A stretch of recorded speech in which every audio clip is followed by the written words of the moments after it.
Ya, sambil cek ini apakah slide-nya sudah terlihat ya di komputer kita? Terlihat Pak. Sudah, Ya. Pak. Sudah, Pak. Oke, makasih.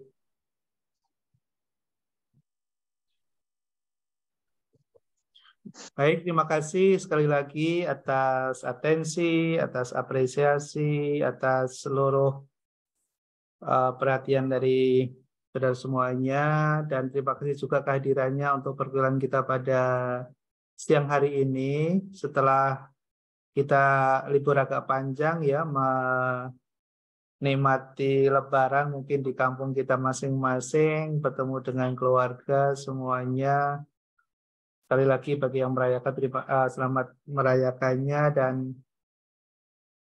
mohon maaf sekali lagi lahir batin. Ya, mudah-mudahan di antara dosa, kesalahan, dan khilafan kita dimaafkan, dan Tuhan meridhoi, Allah Ta'ala mengampuni segala kesalahan kita. Amin. Amin. Amin Pak. Amin. Ya, mohon izin, saya akan mulai perkuliahan kita ya di pertemuan yang ke-11. Nanti kita akan lanjutkan pada pertemuan ke-12 dan pertemuan ke-13. Untuk topik kita yang pertemuan ke-11 ini kita ambil tentang manajemen modal kerja. Ya, tentang manajemen modal kerja. Lalu kemudian kita akan lanjutkan dengan materi berikutnya tentang budgeting. Ya, tentang budgeting. Lalu kemudian nanti di pertemuan ke-13 tentang mengenal tentang saham. Ya, mengenal tentang saham. Sorry, ini masih banyak anak bermain juga di sini. Saya pakai earphone biar tidak terlalu fisik suaranya. Ya, mungkin kedengaran ya di apa di ada anak-anak bermain.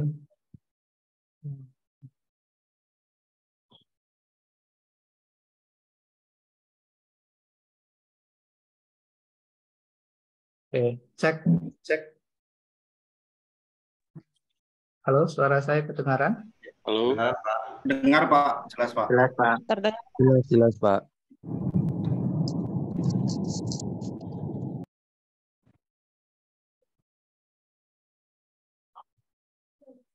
Baik, oke, kita langsung ke materi tentang modal kerja. Jadi kita punya harapan dari materi yang kita akan pelajari bersama ini adalah untuk mengingat kembali bahwa di dalam pengelolaan keuangan kita sudah mengenal beberapa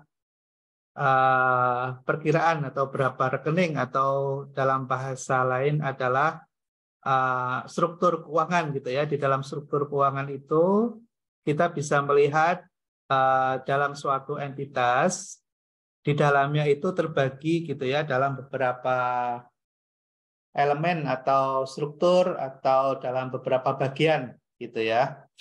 Mungkin kita masih ingat di dalam suatu struktur keuangan itu bisa tercermin atau terrepresentasi dari laporan keuangan yang namanya neraca gitu ya. Ini untuk remind kembali, untuk mengingat kembali ya. Nah, di dalam neraca itu kan kita masih ingat juga ada dua bagian ya, ada dua bagian yang memperlihatkan atau menunjukkan kepada kita tentang adanya suatu kekayaan atau aset yang dimiliki oleh entitas tersebut gitu. Itu ada di sebelah kiri ya, di sebelah kiri dari suatu neraca dalam bentuk T ya, dalam bentuk T. Jadi yang sebelah sisi kiri itu adalah aset, menunjukkan aset. Lalu sebelah kanannya, kalau kita lihat di dalam T ya, bentuk T, sebelah kanannya itu adalah hutang ya, atau kewajiban, atau modal, atau ekuitas ya. Jadi aset yang dimiliki oleh suatu entitas itu bisa berupa orang atau perusahaan ya, atau badan hukum yang dia secara mandiri sudah memisahkan tentang kekayaannya maka kita akan bisa melihat struktur dari harta yang dimilikinya itu, gitu ya, yang dimiliki oleh entitas tersebut, apakah perseorangan atau suatu perseroan atau badan hukum gitu.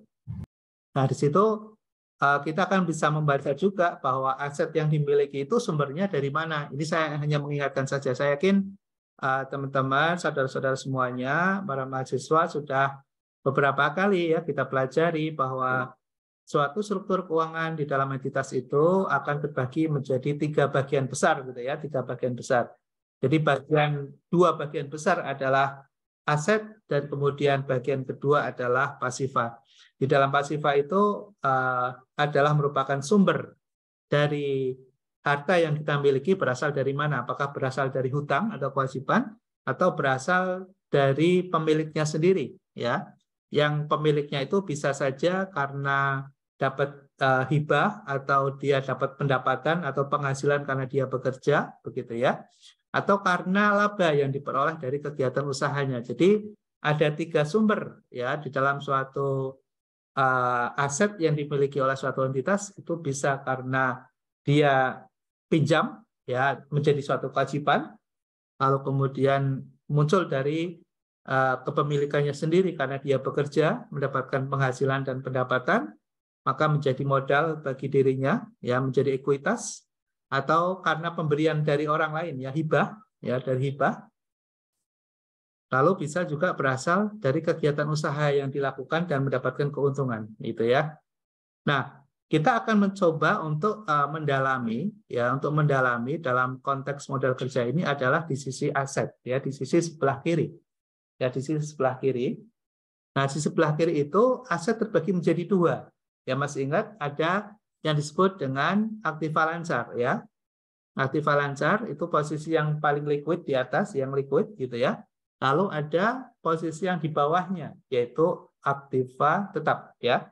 Jadi saya harap mahasiswa dalam konteks ini apalagi yang sudah masuk dalam strata 2 di Magister Management itu sudah sangat paham gitu ya dengan konteks terminologi ini, karena kalau kita nanti akan bicara tentang bagaimana melakukan pengelolaan terhadap keuangan atau financial management, maka kita sudah sangat harus paham betul mengenai apa yang mau kita kelola, apakah hutangnya yang kita mau manage gitu ya, ataukah modalnya, ataukah bicara tentang ekuitasnya, atau mau bicara tentang investasinya gitu ya. Nah, ini akan memiliki beberapa terminologi dan tentunya akan terkait dengan strategi yang nanti akan dilakukannya. Oke ya, kembali lagi pada sisi sebelah kiri itu ada yang namanya aset. Aset bagi menjadi 2, yang atas namanya aset lancar, yang di bawahnya adalah aset tetap, gitu ya. Nah, kalau yang aset di atasnya yaitu aset lancar, maka kita sering sebut dengan modal kerja. Jadi modal kerja itu apa? Modal kerja itu yang berada di harta jangka pendek atau aset lancar, ya. Jadi aset lancar itu adalah dalam terminologi lain disebut dengan modal kerja. Kenapa modal kerja? Karena aset itulah yang akan menghasilkan pendapatan, ya. Yang akan menghasilkan pendapatan. Dia akan bisa menghasilkan pendapatan kalau dia berputar, ada turnover, ya, ada turnover. Apabila dia berputar, maka dia akan menghasilkan pendapatan. Tapi kalau dia tidak berputar, tidak ada turnover, maka dia tidak akan menghasilkan apa-apa. Sebagai contoh misalnya, kita punya uang kas, ya, punya uang kas, tapi kita simpan saja di berangkas, maka tidak akan menghasilkan apa-apa. Tapi ketika kita lepas, ya, misalnya kita taruh di bank dalam bentuk deposito, baru kemudian akan menghasilkan bunga kalau itu di bank konvensional. Tapi kalau kita taruh misalnya di bank syariah, maka kita akan dapat bagi hasil, gitu ya. Atau kita tarik atau kita gunakan uang kas kita yang ada di berangkas itu untuk membeli obligasi misalnya, maka pasti kita akan dapat return, ya, akan dapat tingkat pengembalian dari dividen kalau kita tanamkan dalam bentuk saham, atau kita dapat bunga, ya, apabila kita taruh dalam bentuk obligasi misalnya. Jadi sekali lagi yang akan bisa menghasilkan yang akan menghasilkan pendapatan atau revenue bagi kita, bagi perusahaan, bagi entitas adalah aset lancar, ya aset lancar. Atau kemudian dalam terminologi keuangan disebut dengan modal kerja, ya. Nah, kalau dia berubah menjadi misalnya gini, kita awalnya kita dapat uang kas, ya, dapat uang tunai misalnya. Lalu uang tunainya kita putar, misalnya beli persediaan, ya kita putar kemudian kita beli persediaan. Lalu persediaan itu kemudian kita jual, ya ada terjadi penjualan, transaksi penjualan, maka di dalam penjualan itulah kita dapat margin, kita dapat laba, ya kita dapat laba. Atau sebaliknya kalau kemudian kita menjual dari harga di bawah harga pokoknya atau dibayar di bawah biaya operasional dan harga pokok, maka akan rugi. Berarti akan mengurangi, ya akan mengurangi dari nilai aset kita. Jadi disitulah kenapa kemudian modal kerja itu ya akan mampu menggerakkan organisasi atau bisnis kita atau perusahaan kita, apakah akan kemudian berkembang atau bertumbuh atau sebaliknya akan menjadi semakin mengecil dan kemudian habis karena rugi gitu ya. Ya, jadi modal kerja inilah yang menjadi sangat krusial. Kenapa kita perlu mempelajarinya dan memahami karakternya, dan kemudian apa yang harus kita lakukan, gitu ya. Sama dengan kita dalam mengelola keuangan keluarga juga sama ya, mengelola keuangan keluarga. Kalau kita tidak memahami tentang financial knowledge, gitu ya, financial literation, maka kita bisa saja sebetulnya punya aset tapi tidak mampu menghasilkan apa-apa. Mohon maaf ya, misalnya ada kita dari kampung ya, dari kampung itu kadang kita temui juragan-juragan gitu ya, atau turunan-turunan para mereka yang dapat warisan dari orang tua mereka dalam bentuk tanah yang luas misalnya gitu ya. Tapi kehidupan mereka biasa saja gitu ya. Pendapatan mereka juga biasa saja karena aset-aset itu menjadi aset-aset yang mangkrak gitu ya, tidak menghasilkan apa-apa gitu, tidak menghasilkan pendapatan, ya hanya menghasilkan sekedarnya saja. Misalnya ya kalau dia pohon kelapa dapat kelapanya gitu ya, kalau dia punya kebun misalnya ada di situ apa namanya pohon pisang ya dapat pisangnya gitu ya. Tapi secara ekonomis dan secara bisnis di situ tidak merubah struktur keuangan secara signifikan. Jadi akan kembali kepada kita dan para pemilik modal, apakah kemudian akan mampu menghasilkan secara efektif ya efisien untuk menumbuhkan aset yang dimilikinya atau sebaliknya. Oke, itu sebagai pengantar ya, itu sebagai pengantar di mana kita sebagai mahasiswa S2 memahami tentang finance, apalagi tentang manajemen keuangan. Basisnya yang kita perlu pahami adalah mengenai struktur keuangan. Lalu bagaimana kemudian kita mengendalikannya dan bisa memberikan suatu output yang produktif ya, yang produktif, yang mampu bisa menghasilkan aset lainnya gitu ya secara intensif. Nah, kita akan mencoba untuk memahami tentang modal kerja ini ya. Jadi modal kerja ini sekali lagi, modal kerja itu apa? Modal kerja itu adalah aset lancar atau aset jangka pendek yang dimiliki oleh suatu entitas, oleh suatu perusahaan ya, yang mampu menghasilkan pendapatan ya, yang mampu menghasilkan pendapatan. Oke. Nah, modal kerja ini kita akan mengenal ada dua ya. Di sini kita sebut namanya modal kerja permanen. Modal kerja permanen. Kenapa kok ada istilah modal kerja permanen? Karena di suatu perusahaan atau suatu entitas ada beberapa kebutuhan yang dalam struktur keuangan itu yang harus selalu ada. Dia harus selalu ada dan harus tersedia agar dia bisa tetap mempertahankan keberlangsungan dari entitasnya atau keberlangsungan hidupnya, begitu ya. Dan dia bisa tetap menghasilkan, ya tetap menghasilkan suatu pendapatan dalam rangka untuk membiayai kegiatan operasionalnya dan sekaligus untuk mempertahankan keberlanjutannya. Nah, modal kerja yang harus selalu ada dalam perusahaan itu bisa kita bagi menjadi dua.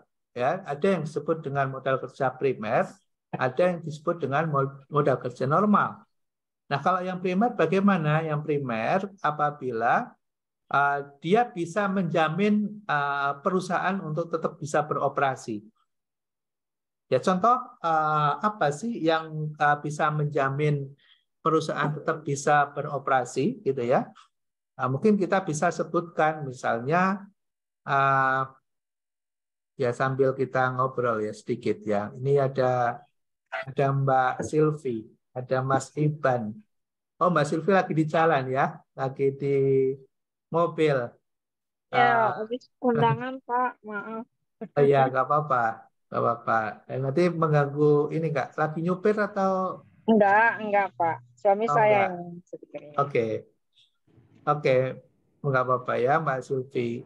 Ini Ya, modal makasih, kerja Pak. primer nih Mbak. Modal kerja primer, contohnya apa ya kalau kita ada dalam suatu perusahaan yang di situ tetap harus ada dan dia yang nanti akan bisa menjamin perusahaan tetap bisa berjalan dan beroperasi. Contohnya apa?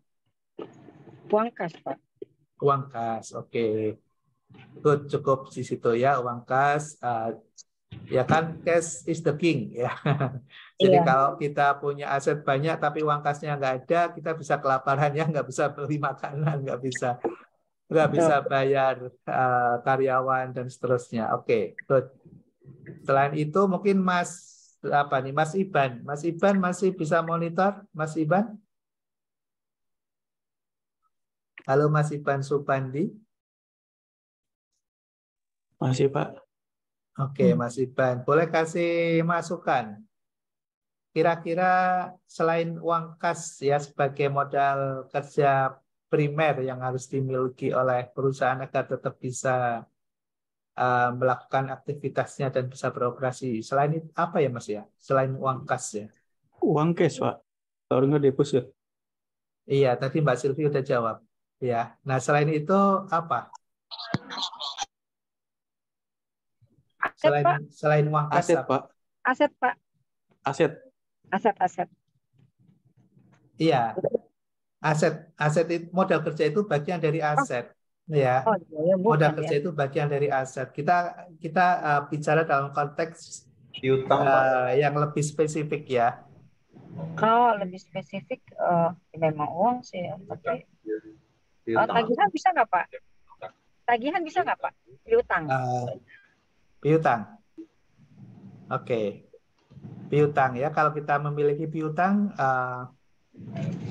bisa juga ya, bisa juga karena dengan piutang yang kemudian akan terbayarkan itu akan bisa menjadi cash input kita yang kemudian bisa untuk membayar kegiatan operasional kita.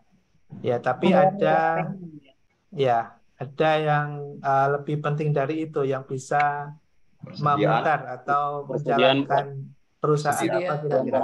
Bahan baku Pak.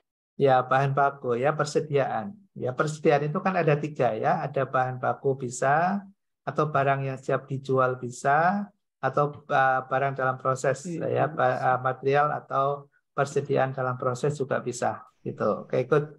Jadi yang justru menjadi yang menjadi utama ya di dalam modal kerja primer ini adalah persediaan itu sendiri, karena di dalam persediaan itulah yang nanti akan menghasilkan revenue ya, di situ nanti akan memutar gitu.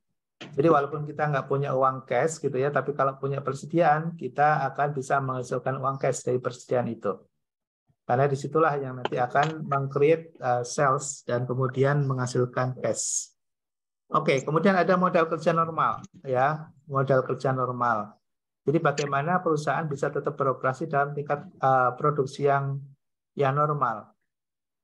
Nah, di sini ada pengertian atau pemahaman bahwa di dalam suatu entitas bisnis dia akan bisa beroperasi secara normal apabila dia memiliki modal kerja normal. Artinya dia bisa beroperasi secara normal. Artinya secara normal itu dia tetap bisa melakukan aktivitas penjualan, dia tetap bisa berproduksi, dan dia bisa mendapatkan pendapatan.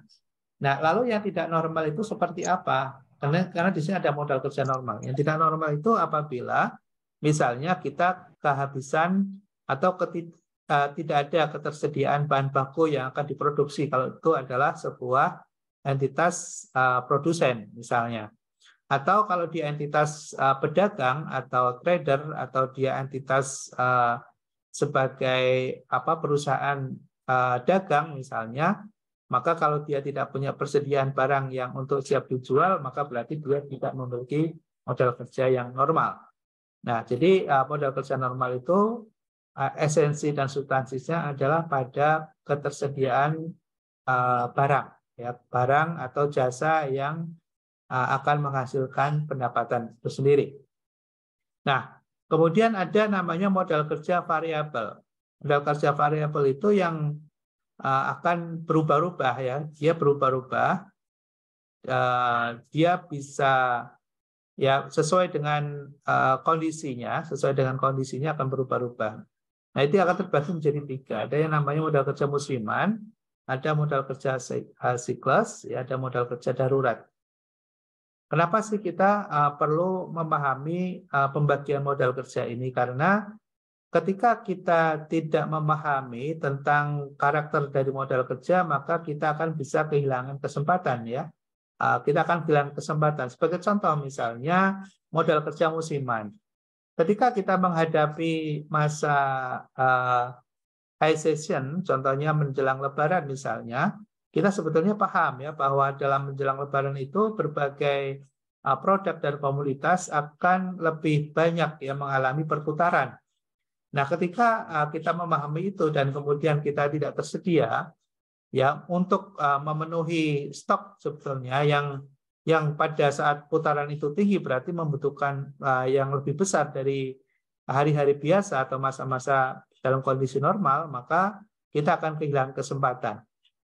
Yang mestinya kita bisa dapat keuntungan, bisa lebih besar margin, dan kita bisa banyak volume penjualan yang bisa kita lakukan, tapi karena kita tidak siap dan tidak menyediakannya, maka kita tidak bisa mendapatkan return atau opportunity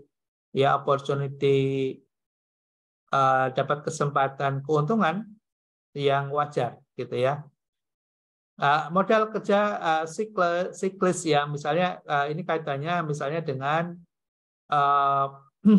aktivitas yang bergerak di sektoral tertentu. Contoh misalnya untuk para nelayan atau para petani misalnya, ya, yang menghadapi musim-musim tertentu, gitu ya, yang terkait dengan kesempatan juga apabila dia tidak menjalankan atau mengambil posisi yang sesuai, maka dia tidak akan bisa menghasilkan atau mendapatkan secara optimal hasil yang diperolehnya. Nah, modal kerja darurat ini yang tidak terdeteksi, ya. Kalau musiman terdeteksi, siklus juga terdeteksi, ya, bisa diidentifikasi, bisa diketahui, dan bisa kemudian diantisipasi. Tapi kalau darurat tidak bisa. Ya, kalau darurat tidak bisa. Nah, tapi untuk perusahaan-perusahaan tertentu, dia bisa memanfaatkan apabila tersedia modal kerja untuk memenuhi kondisi-kondisi yang sifatnya incidental atau menyesuaikan dengan suatu perubahan yang terjadi di lingkungannya. Ya, sebagai contoh misalnya, kemarin saya sempat diskusi dengan teman-teman di orang-orang IT, gitu. Mereka awalnya para startup founder itu tidak percaya kalau perusahaan-perusahaan yang bergerak di sektor-sektor misalnya sektor tambang misalnya, atau di mining, ya, pertambangan, lalu kemudian ada yang bergerak di sektor industri transportasi, ada yang bergerak di sektor industri properti gitu. Dalam perspektif teman-teman di IT, tentunya mereka-mereka yang bergerak di sektor-sektor tadi yang kita sebut itu tidak tertarik dengan IT misalnya, tapi dalam kenyataannya ternyata perusahaan-perusahaan yang idle, yang sedang idle capital dan idle money, artinya dananya itu nganggur gitu ya, tidak bisa diputar ya karena kondisi ekonomi yang decline, kemudian secara global juga mengalami perlambatan pertumbuhan gitu ya. Kalau mereka paksakan misalnya yang bergerak di sektor tambang memaksakan dana idle mereka gunakan investasi di sektor yang sama, tidak akan mampu menghasilkan sesuatu yang dalam jangka pendek yang menghasilkan pendapatan gitu ya. Atau di properti gitu ya, di properti juga sedang mengalami perlambatan.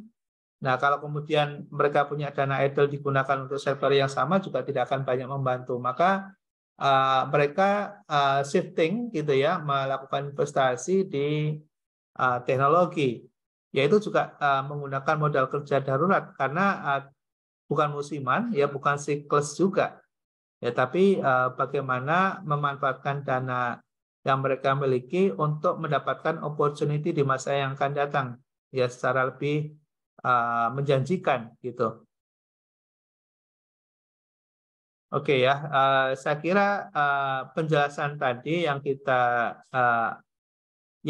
kita sudah sampaikan itu sudah bisa membedakan ya antara modal kerja musiman, modal kerja siklus, dan modal kerja darurat.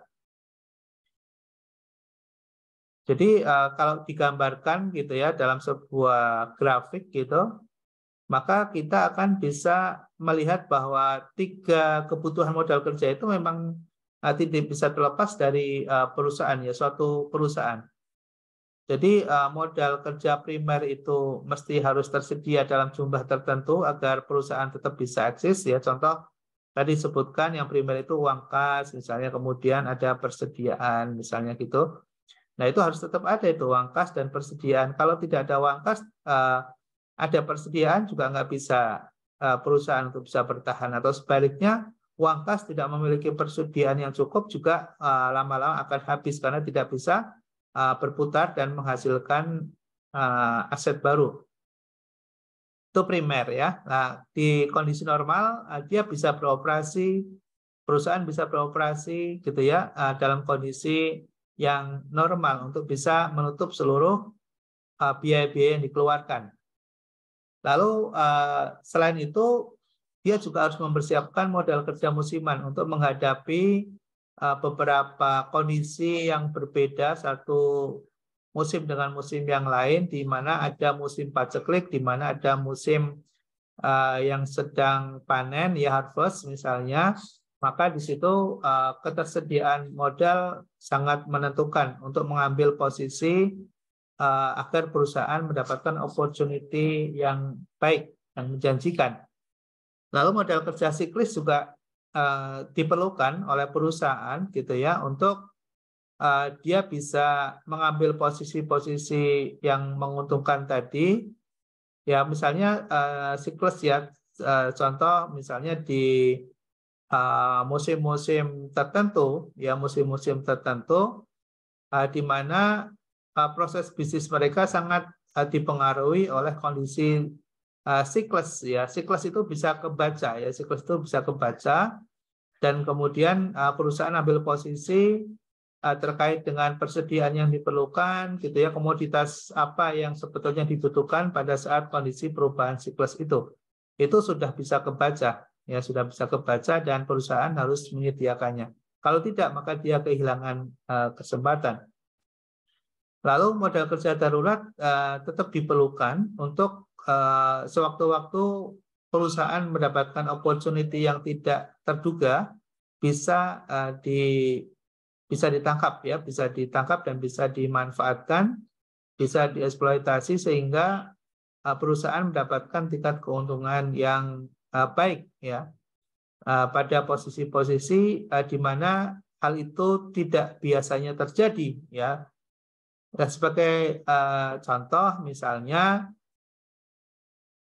kita misalnya membaca suatu informasi bahwa perusahaan otomotif misalnya produksi mobil sebelum pandemi, gitu ya, sebelum pandemi itu ternyata yang terjual itu kurang lebih hanya sekitar ya 45% gitu ya. Artinya stok masih sangat besar sekali yang belum terjual. Nah, sementara untuk model baru di 2023 ini sudah keluar. Ya, sehingga model-model lama sudah turun harga. Ya. Oke, sorry saya sambil minum. Oke.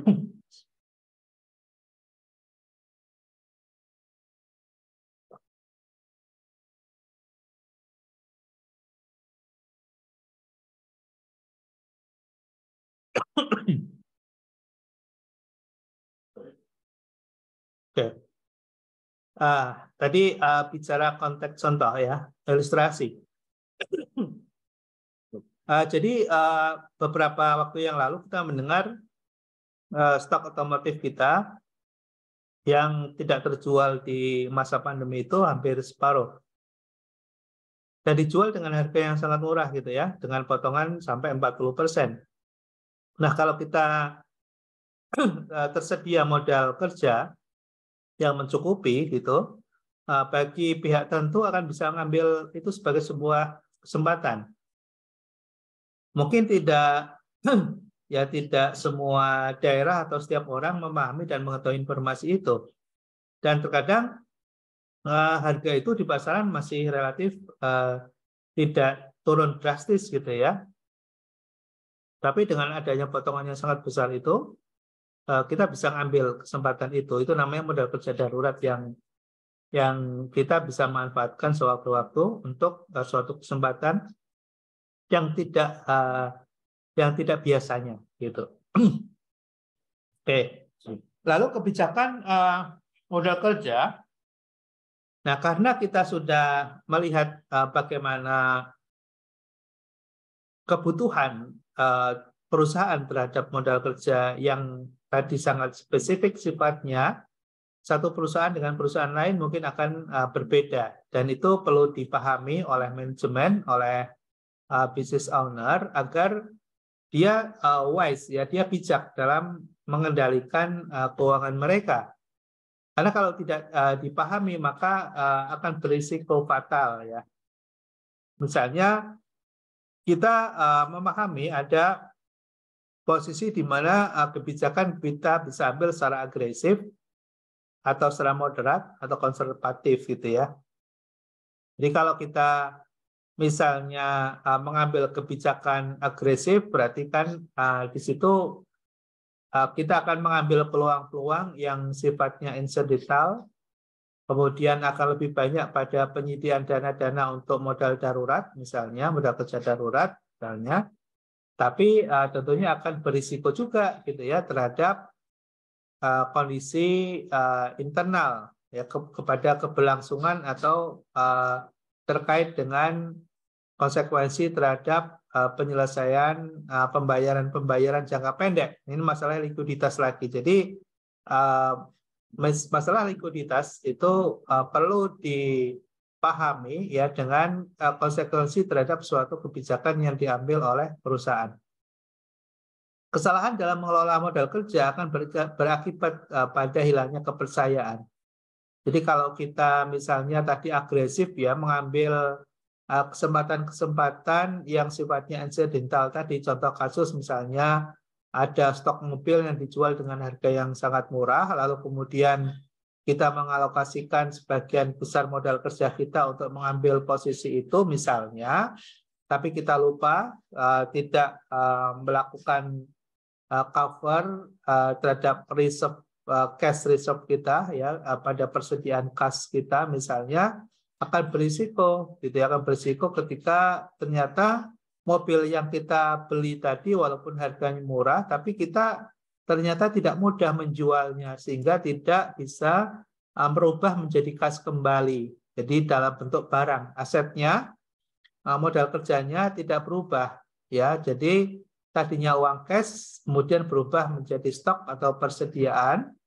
Lalu kemudian karena penjualannya tidak lancar, maka tentunya akan berpengaruh terhadap likuiditas, ya, terhadap persediaan uang kas kita, karena masih dalam bentuk persediaan barang, gitu ya. Nah, itu akan mengganggu kepercayaan pihak internal maupun eksternal apabila kita melakukannya secara salah, gitu ya. Oke, ini sambil dibantu mute ya. Kalau nanti ada yang mau bertanya, Mas Ahmad Afandi, kalau mau bertanya boleh ya. Tapi tolong di mute dulu. Halo. Oke, saya mute dari sini. Mungkin ada yang bisa bantu. Siapa nih? Mas Riki Yakub. Mas Riki, halo. Masih monitor? Mengikuti kuliah, Mas Riki? Atau sedang di luar? Oke, saya mute dulu ya, Mas Riki ya. Oke, mungkin Anda sedang makan siang. Saya malah belum makan nih. Seharian terima tamu, aduh banyak, ini baru selesai. Siapa nih yang bisa bantu? Ada Mas Zakaria, ada siapa lagi nih? Mas Munadi ya? Ya, Kita bantu ya, saya kasih co-host aksesnya biar ini. Oke, makasih Mas Munadi, mau dibantu. Nanti kalau ada yang bertanya boleh juga ya, raise hand nanti bisa ditangkap oleh Mas Munadi dan bisa diinfokan ke saya. Kalau ada yang ingin bertanya, boleh ya, tidak harus menunggu sampai selesai kuliahnya. Oke, kita lanjut dulu. Nah, terkait dengan kebijakan, ini kita ketika bicara tentang policy, ya kita bicara tentang kebijakan, maka kita sedang memposisikan diri kita sebagai siapa, gitu ya? Sebagai business owner, ya, ataukah kita sebagai manajemen, gitu ya? Ataukah kita sebagai consumer, ya, atau kita sebagai customer? Jadi kalau bicara tentang kebijakan, ini berarti bicara dari sisi top management, ya, dari sisi bisa dari pihak owner atau pemilik atau investor, bisa juga dari top management. Kalau manajemen berarti di level yang paling atas bicara tentang kebijakan. Nah, bagaimana ketika kita berada pada posisi pengambil kebijakan atau policy maker, ya? Kita bisa ambil 3 posisi sebagai kebijakan yang bisa kita pilih, bisa berupa kebijakan konservatif, atau berupa kebijakan moderat, atau kebijakan agresif. Oke ya, apa yang bedanya? Kalau konservatif, kita akan lebih banyak pada bagaimana memikirkan dari sisi keamanan. Jadi lebih banyak kita menempatkan modal kerja kita ini, gitu ya, pada posisi jangka panjang, gitu ya. Karena kalau jangka pendek itu risikonya makin tinggi, ya, makin besar. Misalnya apa? Kita taruh dana kita, misalnya menjadi kas, menjadi kas semua. Nah, kas itu kan risikonya juga tinggi ya, risiko hilang, risiko dicuri, ya fraud, ya risiko tidak menghasilkan apa-apa. Karena kalau kita pegang cash ini, kalau kita nggak putar atau kita nggak belanjakan atau kita nggak lakukan transaksi, maka tidak akan menghasilkan apa-apa gitu ya. Nah, kalau konservatif, ya konservatif artinya kita lebih banyak memilih untuk menggunakan resources kita itu untuk jangka panjang. Itu konservatif, ya. dalam suatu kebijakan kita juga perlu memahami tentang konsekuensi logis ya dari kebijakan yang kita pilih. Kalau kita memilih kebijakan konservatif, artinya kita pilih posisi aman. Kalau posisi aman berarti kan posisi untuk mendapatkan opportunity keuntungan juga makin kecil gitu ya.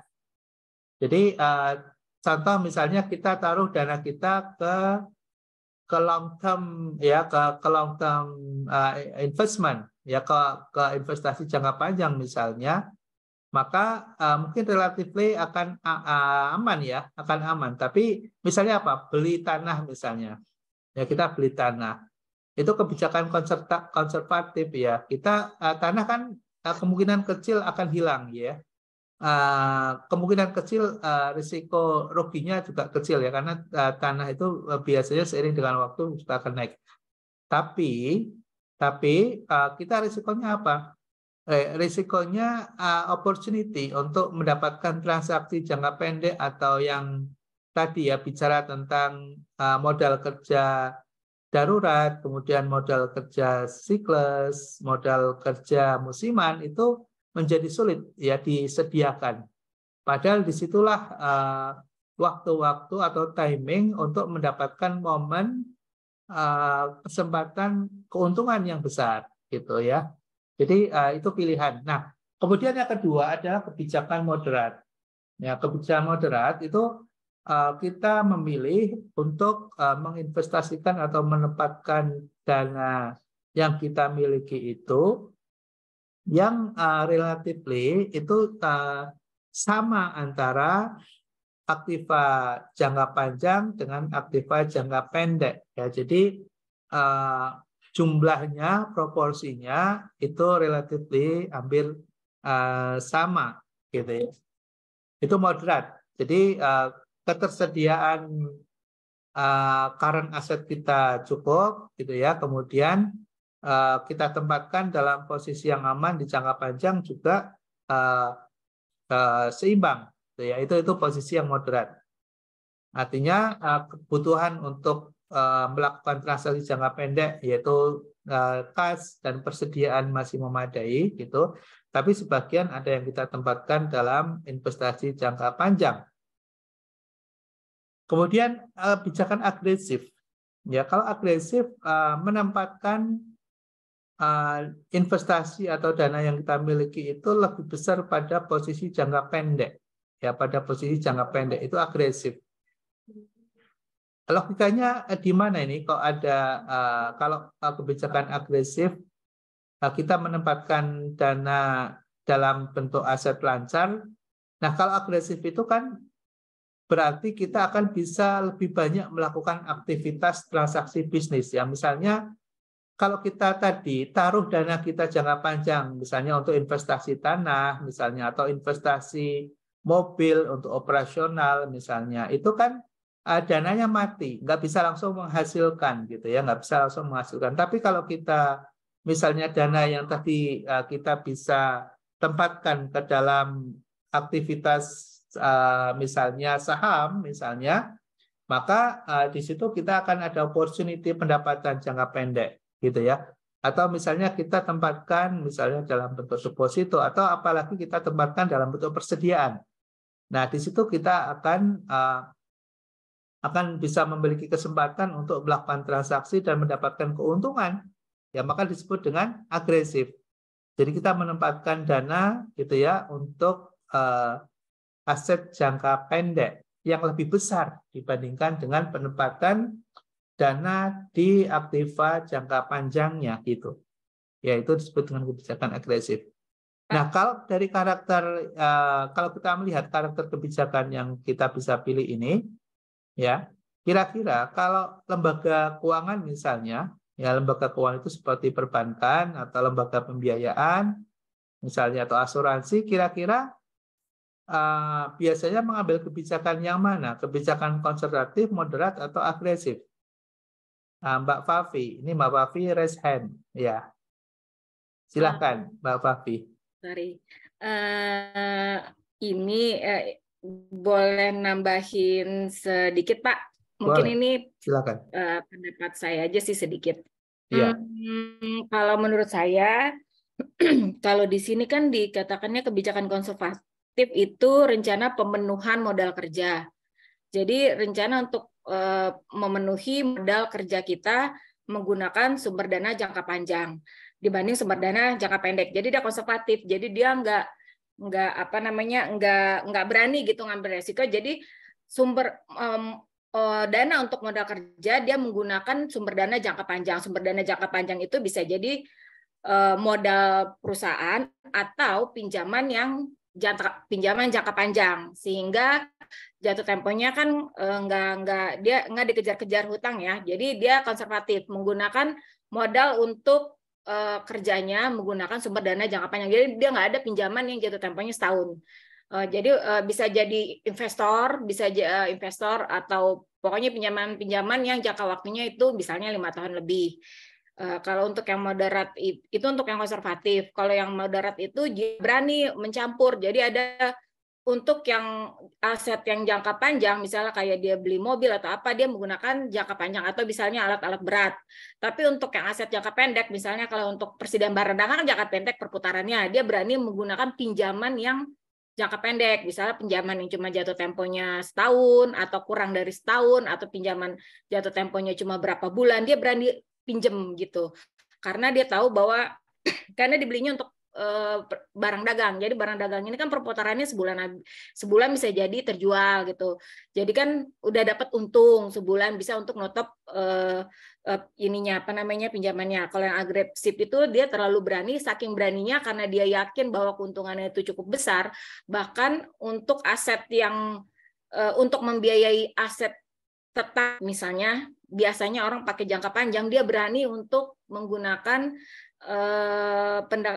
sumber dana jangka pendek. Misal ini aset tetap mobil yang cicilannya 3 tahun, dia berani seharusnya kan mobil bisa 3 tahun atau 5 tahun, dia berani melakukan pinjaman untuk bayar mobil dengan cicilan setahun. Setahun itu kan dianggap aktif lancar, padahal mobil itu bisa 5 tahun karena dia yakin bahwa turnover-nya atau ROI-nya dia itu dalam setahun bisa cukup untuk membayar hutang-hutangnya dia. Itu untuk yang agresif. Kalau versi saya begitu. Betul. Iya, Mbak Pavi, terima kasih. Mudah-mudahan bisa menambah penjelasan dari saya ya. Jadi betul sekali. Ketika kita bicara tentang kebijakan ini kan bicara dari 2 sisi ya. Tadi Mbak Pavi sudah menambahkan. Jadi sisi sumber dengan sisi penggunaan gitu ya. Nah, konservatif itu apabila tadi konservatif itu kan posisi yang aman gitu ya, ambil posisi yang aman gitu. Nah, posisi yang aman itu kalau bagaimana? Kalau pemenuhan modal kerja lebih banyak menggunakan sumber dana jangka panjang. Artinya dia tidak tergesa-gesa ketika mau menggunakan gitu ya, dari 2 sisi. Jadi ada sisi pasifa dan sisi aktiva. Nah, pasifa itu sumber dana, sedangkan aktiva itu penggunaan dana. Ini yang kembali lagi perlu kita cermati dan perlu kita ketahui ketika diskusi tentang kebijakan apapun ya, kebijakan dalam bidang keuangan itu selalu melihat dari 2 sisi. Mohon maaf tadi saya kelewat menjelaskan ini ya, Mbak Pavi sudah mengingatkan gitu ya. Jadi ketika kita mau bicara tentang bagaimana sih ketika ada suatu opportunity, misalnya, kita akan menggunakan dana dari mana sumbernya? Apakah dari dana jangka pendek atau jangka panjang? Gitu ya. Ini yang akan menjadi penentu untuk menentukan apakah kita ini ngambil kebijakan konservatif, moderat, atau agresif. Itu dilihat dari 2 sisi tadi. Ya.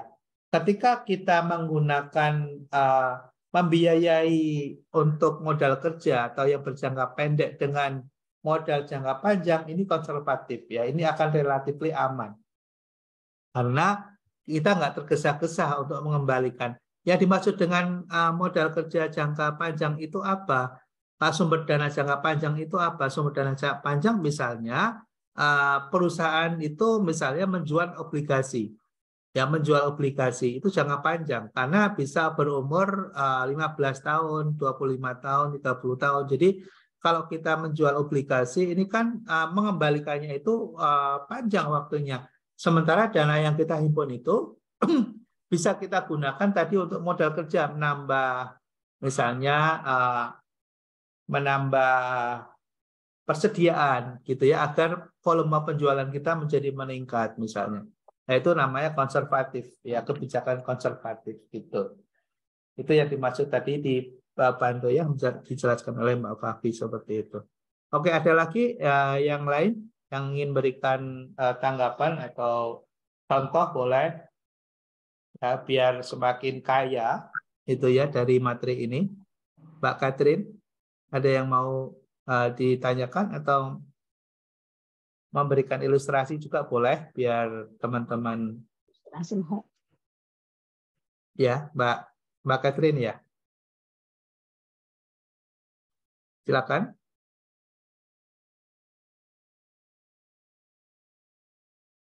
Oke, volume saya kecil ya. Ini Mbak Catherine kasih info materinya apa, volumenya kecil. Apakah kecil suaranya? Kalau saya Pak, di sini kecil, Pak. Sangat jelas, Pak. Sangat jelas, Pak. Oh, jelas ya. Oke, mungkin volumenya ya Mbak Catherine. Volumenya boleh di ini keraskan. Oke. Terima kasih. Mungkin ada lagi yang lain yang ingin memberikan tanggapan? Silakan. Oke, kalau enggak kita coba lanjut dulu materinya. Nah, sumber modal kerja, ya sumber modal kerja. Dari mana sih modal kerja itu? Ya, modal kerja sumbernya dari mana? Dari hasil operasi perusahaan. Itu yang pertama, ya. Jadi kalau perusahaan melakukan kegiatan operasional perusahaan itu apa sih? Kalau perusahaan itu sebagai perusahaan produsen, maka dia akan menghasilkan barang, gitu ya, akan menghasilkan barang. Nah, barang itu akan bisa memberikan dampak terhadap perusahaan, dampak keuangan maksudnya, dampak keuangan terhadap perusahaan apabila terjadi penjualan, ya. Karena dari penjualan itulah kemudian perusahaan akan memperoleh pendapatan atau revenue atau income, gitu ya, akan mendapatkan revenue atau income. Nah, income atau revenue tadi tentunya akan dikurangi dengan biaya-biaya yang dikeluarkan untuk menghasilkan produk tadi, yaitu biaya bahan baku yang dibeli, biaya operasional yang digunakan untuk memproduksi, untuk bayar tenaga kerja, untuk membayar utilitas, gitu ya, dan sebagainya, gitu. Nah, kalau kemudian hasilnya ada surplus, ya ada surplus atau kita sebut dengan untung atau profit, maka akan menambah modal kerja kita, ya akan menambah modal kerja kita. Hasil dari kegiatan operasional yang berupa keuntungan tadi, laba tadi akan menambah sumber modal kerja kita, gitu ya. Yang kedua adalah keuntungan dari penjualan surat-surat berharga. Nah, kita tadi bicara dalam konteks kegiatan operasional, gitu ya, apakah yang menghasilkan barang atau jasa. Itu akan menghasilkan keuntungan. Tapi ada bukan dari kegiatan operasional. Contohnya apa? Contohnya adalah kalau kita melakukan investasi di surat-surat berharga. Kalau kita melakukan investasi di surat-surat berharga, maka yang kita peroleh itu bukan laba, ya. Itu bukan keuntungan, tapi itu adalah bagi hasil atau bunga berupa bunga atau bagi hasil dividen, misalnya kita sebut dengan istilah dividen, itu yang kita akan terima dari perusahaan tersebut.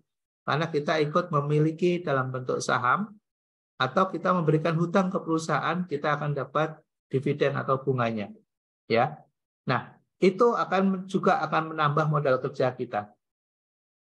Ya, jadi kalau kita punya aset, maka pikirkanlah agar aset itu bisa menghasilkan aset berikutnya dengan cara seperti itu, gitu ya. Tapi kalau misalnya kita punya aset lalu kemudian kita timbun saja, maka kita nggak akan bisa menghasilkan aset baru karena tidak berputar, ya karena tidak berputar. Nah, kemudian yang ketiga adalah untuk menambah modal kerja bisa saja tadi yang tidak produktif tadi, yang tidak menghasilkan apa-apa, yang mangkrak tadi itu sebaiknya dijual. Ya, sebaiknya dijual, maka ada namanya penjualan aktiva tetap agar modal kerja kita bisa bertambah. Contoh misalnya kita punya tanah, ya punya tanah nggak diproduksi, nggak menghasilkan apa-apa misalnya. Maka kalau misalnya kita ingin mendapatkan modal kerja baru, ya sebaiknya dijual. Lalu kemudian berubah menjadi uang cash. Nah, uang cash itu kemudian bisa dibelanjakan dalam bentuk persediaan, atau kita investasikan dalam bentuk saham, atau dalam bentuk obligasi misalnya, ya sehingga dari aset tadi akan menghasilkan, ya akan menghasilkan aset baru, akan menambah modal kerja. Oke ya, sampai di sini ada yang mau ditanyakan?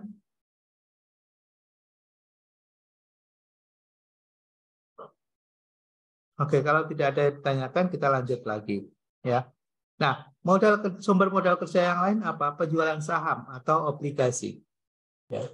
Penjualan saham atau obligasi. Jadi kita bisa juga aset yang kita miliki tadi, kemudian kita jual. Karena kalau kita jual, berarti nanti akan kita dapat uang cash atau aset lancar. Ya, bisa juga. Atau sumber lain. Misalnya, kita memikirkan tidak dari sisi aset ya, tapi dari sisi pasifanya. Nah, kalau dari sisi pasifa, berarti ada sumber-sumber yang kita ambil dari eksternal, dari di luar entitas. Misalnya apa? Pinjaman. Ya, pinjaman ke bank misalnya. Maka juga akan menambah modal kerja. Baik jangka pendek maupun jangka panjang, atau kita pinjam ke supplier. Kita minta stok misalnya dari supplier misalnya.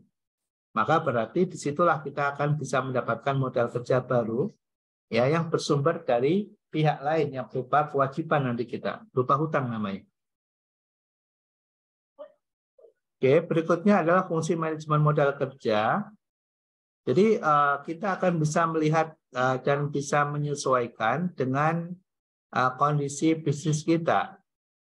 Kalau kita bisa mengelola modal kerja dengan baik, maka kita akan bisa bagaimana cara memaksimalkan nilai perusahaan atau menghasilkan tingkat return yang maksimal gitu ya. Karena tadi kalau kita salah menempatkan dana, apakah dana itu berasal dari pinjaman atau dana itu berasal dari kegiatan operasional atau laba yang kita peroleh, atau dana itu berasal dari modal si pemiliknya sendiri misalnya, salah penempatannya maka dia tidak akan bisa menghasilkan revenue atau income secara maksimal. Nah, penentu besar kecilnya modal kerja itu dipengaruhi oleh apa saja. Yang pertama dipengaruhi oleh skala usaha pasti, ya. Kemudian yang kedua dari aktivitas perusahaan. Makanya kalau ada suatu perusahaan dia tidak bergerak, tidak melakukan aktivitas bisnis. Aktivitas bisnis itu apa? Aktivitas bisnis itu kan ada 3, ya. Aktivitas produksi, ya. Kemudian aktivitas penjualan, ya. Dan aktivitas transaksi. Ya. Jadi kalau perusahaan tidak ada transaksi, perusahaan tidak memproduksi, tidak melakukan kegiatan produksi dan tidak melakukan penjualan, maka perusahaan bisa dipastikan dia nanti akan habis, ya, nggak akan ada pendapatan dan tidak ada keuntungan. Lalu volume penjualan, ya, dipengaruhi juga oleh volume penjualan. Makanya bagaimana agar perusahaan itu bisa bergerak lebih cepat.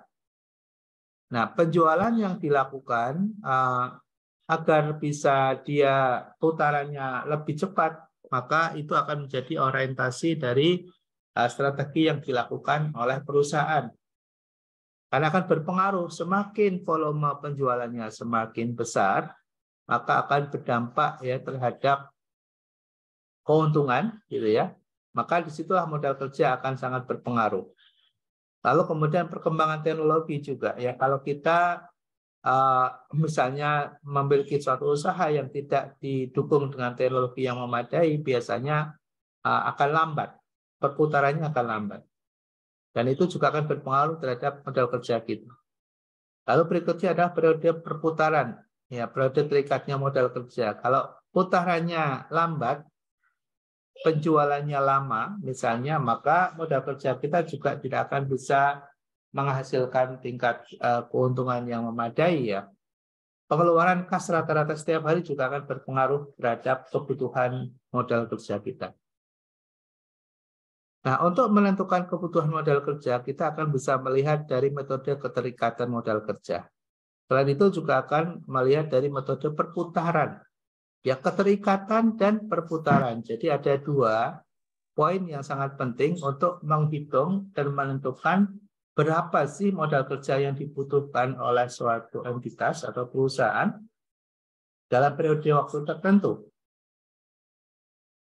Oke, nanti kita akan menghitung, ya akan belajar menghitung berapa kebutuhan modal kerja di suatu perusahaan. Ini contoh perusahaan Anugrah.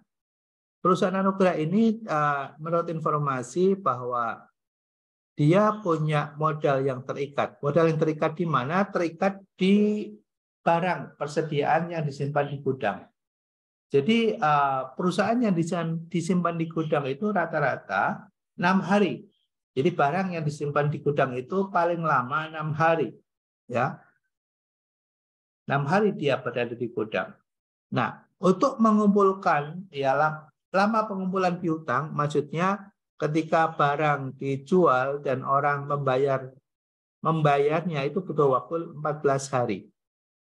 Artinya kita punya stoknya walaupun sudah terjual, kita belum bisa terima uang cash. Artinya modal kerja kita itu tidak berubah. Ya, selama 14 hari. Maka yang terikat dana kita atau modal kerja kita butuh waktu selama 20 hari. Pertama dalam bentuk barang yang tersimpan di gudang 6 hari, lalu ditambah dengan pembayaran, ya hasil dari penjualan itu butuh waktu 14 hari. Sehingga totalnya adalah 20 hari. Itu modal yang terikat ya di dalam barang tadi, dalam komoditas tadi. Lalu kemudian kita hitung rata-rata pengeluaran kas setiap harinya. Ya, kita butuh berapa sih untuk melakukan kegiatan operasional setiap hari? Pertama untuk pembelian barang dagangan 1 juta. Upah karyawan 100.000, biaya mitra kita umum 15.000, biaya penjualan 35.000, totalnya adalah 1.150.000. Oke. Jika kita menetapkan kas minimal, ya kas minimal 250.000, maka berapa modal kerja yang dibutuhkan? Nah, di situ kita akan bisa menghitung. Gimana cara menghitungnya? Pertama, periode terikatnya kita harus tahu. Tadi 20 hari ya, terikat dia. Berapa nilainya? Nilainya 1.150.000.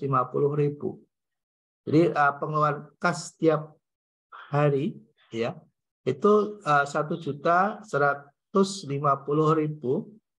kali 20 hari. Ya, selama 20 hari kan kita belum bisa menghasilkan uang cash. Berarti artinya selama 20 hari kali dana yang kita butuhkan setiap harinya yaitu 1.150.000. Ditambah dengan ya kas minimal yang harus tersedia 250.000 sehingga kita bisa menghitung ya 20 kali 1.150.000 ditambah dengan 250.000. Jumlahnya adalah 23.250.000. Ya, di situ kita akan mengambil kesimpulan berapa modal kerja yang dibutuhkan PT Anugrah, yaitu 23.250.000.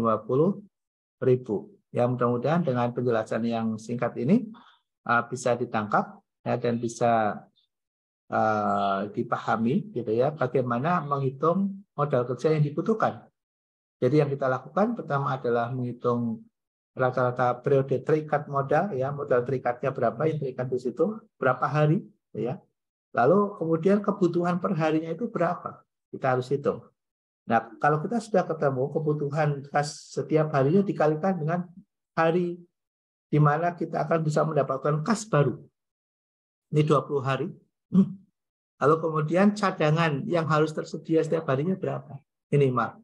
Ditambah dengan itu, maka kita akan bisa menghitung berapa kebutuhan modal kerjanya.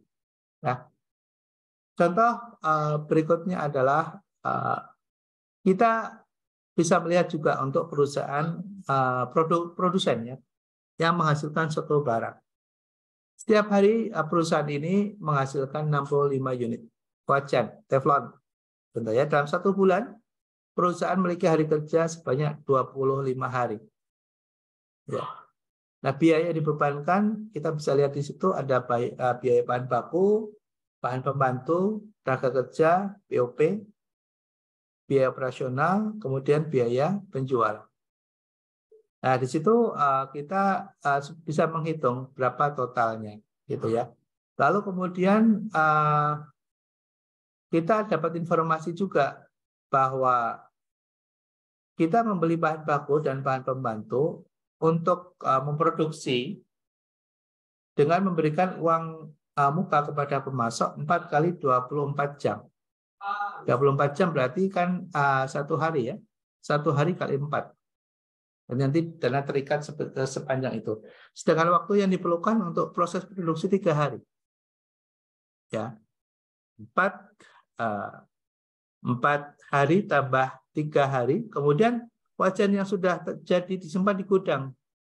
Ya, 4 hari baru nanti akan ada penjualan. Jadi selama 4 hari. Jadi kita bisa hitung, ya 4 tambah 3 tambah 4. Ya, berarti berapa? 7, 11 hari. 11 hari kemudian tambah lagi. Penjualan secara kredit, 5 hari baru kemudian akan dibayar. Jadi kita tambah 5 hari lagi. Nah, perusahaan menetapkan kas minimum sebesar 500.000 per hari. Oke ya. Kita bisa hitung modal kerja yang dibutuhkan, berarti kita akan bisa menghitung total berapa biaya yang kita perlukan, kemudian dikalikan dengan hari terikatnya. Ya, seperti ini. Ya. Jadi 4 hari uang muka, jadi terikat, kemudian produksi 3 hari, penyimpanan 4 hari, ya 11 tambah 5, penjualan kredit 5 hari. Ya, sehingga 16 hari. Itu terikat tuh. Dana kita terikat di situ. Lalu kemudian kita hitung tambahan lagi, menghitung periode keterikatan. Ya. Modal kerja pada tenaga kerja, overhead, dan penjualan. Butuh waktu produksi 3 hari, penyimpanan 4 hari, penjualan kredit 5 hari. Periode terikat modal kerja kita 12 hari. Oke. Nah, lalu kemudian kita akan hitung ya kebutuhan kas kita, ya kebutuhan kas kita berapa. Nah, kita bisa membuat dalam bentuk tabel seperti yang kita lihat tadi. Ya, biaya untuk bahan baku ya produksinya 65 unit. Ya, kemudian overhead biaya untuk operasional selama 25 hari. Jadi kalau biaya bahan baku dikalikan dengan unit yang diproduksi, kalau biaya overhead berarti dikalikan dengan hari kerja. Lalu kemudian ketemu sehari itu 1.910. Ya, 1.910. Lalu kita hitung kebutuhan modal kerja, kalau tadi kasnya sudah ketemu, lalu modal kerjanya. Ya, biaya bahan baku, kebutuhan per hari dikalikan dengan periode terikatnya. Ya, bahan baku dikalikan dengan periode 16 hari. Lalu kemudian biaya untuk overhead, ya overhead sepanjang 12 hari, selama 12 hari. Ya, dikalikan. Nah, lalu ketemulah total biayanya. Lalu ditambah dengan kas minimum, ya dibantu dengan kas minimum 500.000, sehingga total biaya ditambah dengan kas minimum itu jumlah kebutuhan modal kerjanya 28.360. Nah, ini kita temukan modal kerja selama 1 bulan untuk buat company ini 28.360.000. Nah, saya kira seperti itu. Nanti untuk contoh berikutnya silakan bisa dilihat ya. Langkah-langkahnya hampir sama gitu ya. Nah, nanti yang perlu dipahami adalah keterikatan modal kerjanya berapa hari gitu ya. Lalu kemudian nanti dikalikan dengan biayanya. Ya, dikalikan dengan biayanya. Nanti akan ketemu seperti itu. lalu ditambah dengan cash reserve-nya ya yang harus tersedia minimal berapa. Itu nanti untuk menambahkan. Sampai di sini ya, terima kasih atas atensinya.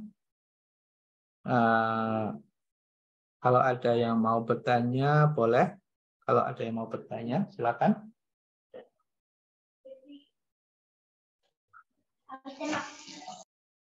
Ada yang mau bertanya mungkin? Oke, kalau nggak ada, oke sampai di sini dulu ya kita break. Kita akan mulai lagi nanti jam 14.35 ya. 15 menit kita istirahat dulu. Silakan bagi yang belum makan bisa makan dulu. Atau yang ada yang belum sholat silakan sholat. Ada yang mau merokok. Oke ya, sampai di sini dulu. Terima kasih. Kita nanti ketemu lagi jam 14.35. Terima kasih. Assalamualaikum warahmatullahi wabarakatuh. Baik, terima kasih Pak. Waalaikumsalam warahmatullahi wabarakatuh. Waalaikumsalam. Waalaikumsalam Pak. Terima kasih. Terima kasih.